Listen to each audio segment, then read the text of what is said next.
والحمد لله. خلصنا كملت المقابله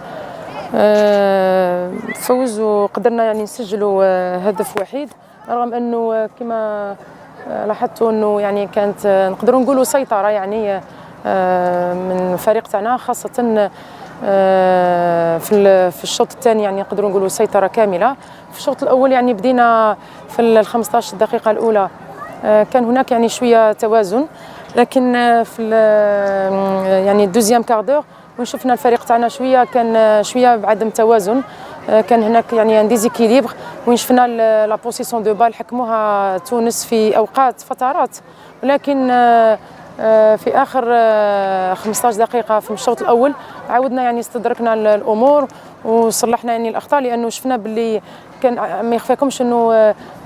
لاعبات نقدروا نقولوا نقص انسجام كبير، لانه ما همش كل مره في تربصات يعني من اخر تربص تاع السودان وين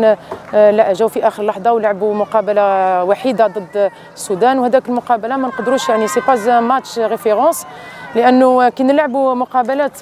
كما هذو اللي راح نستفادوا منهم اكثر، راح ناخذوا منهم عده دروس، رغم انه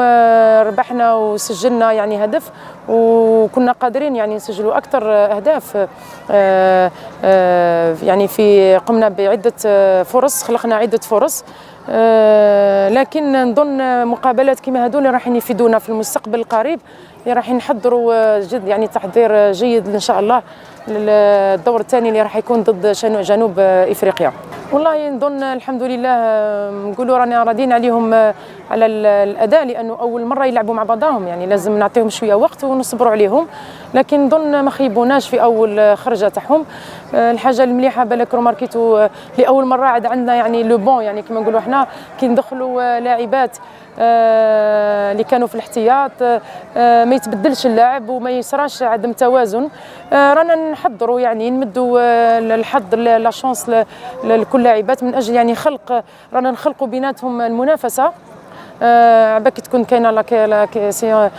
تكون كاينه لا كونكورونس، سا فا كريي كو ميم ça va donner plutôt de la qualité dans chaque compartiment, surtout في les postes clés. Donc je pense que actuellement عاد عندنا la doublure في chaque poste، لكن رانا مازلنا نعملوا، مازلنا راح نزيدوا اليوم بعد هذه المقابله راح نديروا تصحيحات، راح نزيدوا نصلحوا لاعبات يعني فرديا وجماعيا، لكن بصفه عامه نقدروا نقولوا رانا راضين عليهم ماشي 100%، نقولوا على الاقل 60-70%، لكن ان شاء الله نظن مع المقابله الثانيه راح يزيد يتحسن الانسجام والاداء بين اللاعبات وبين ان شاء الله الخطوط. الشيء اللي راح يفيدنا كثير، يعني يفيدنا احنا ويفيدنا الاشقاء التونسيين، لان لكن حابين احنا نتاهلوا للنهائيات كاس افريقيا لازم ندخلوا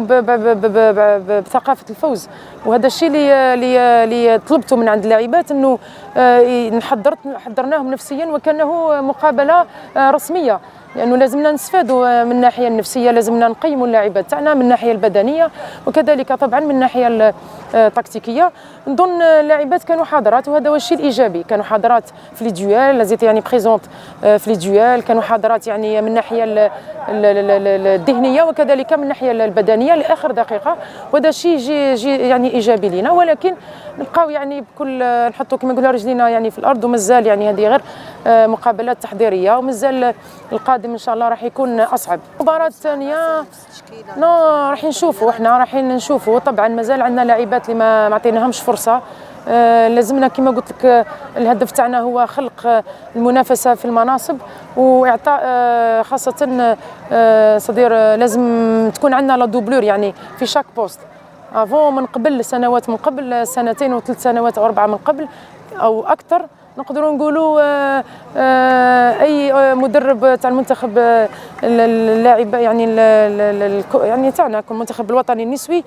نقدروا نقولوا عنده في راسه الا 11 لاعبه، احنا بالعكس رانا نمدوا الفرص، لكن شفتوا حتى كاين لاعبات يعني شابات في العمر 19 سنه 20 21 22 سنه، وهذا لاول مره، ورانا نحضروا يعني تدريجيا ومدايرين فيهم ثقه، ولاعبات يعني كسوا اللاعبات المحليات كما وسيله كما خديجه اللي شفتوها كانت في المنتخب الاقل من 20 سنه، كذلك اللاعبات اللي نشطنا بالخارج كما لويزا جمعي، وكاين لاعبات اخريات اللي حيكونوا ان شاء الله في المقابله الثانيه ان شاء الله. C'est un bon match, très fier d'avoir gagné ce match contre la Tunisie. C'est un peu une revanche pour le match de la Coupe arabe. Une très belle prestation collective, tout le monde a ramené ce qu'elle pouvait. Même les filles qui sont rentrées, elles ont fait le travail. Je pense qu'il y a encore des choses à améliorer, mais dans l'ensemble, on a eu la victoire et c'était le plus important.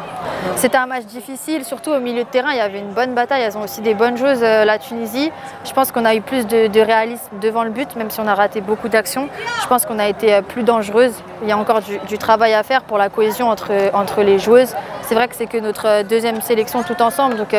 je pense qu'on peut faire de belles choses.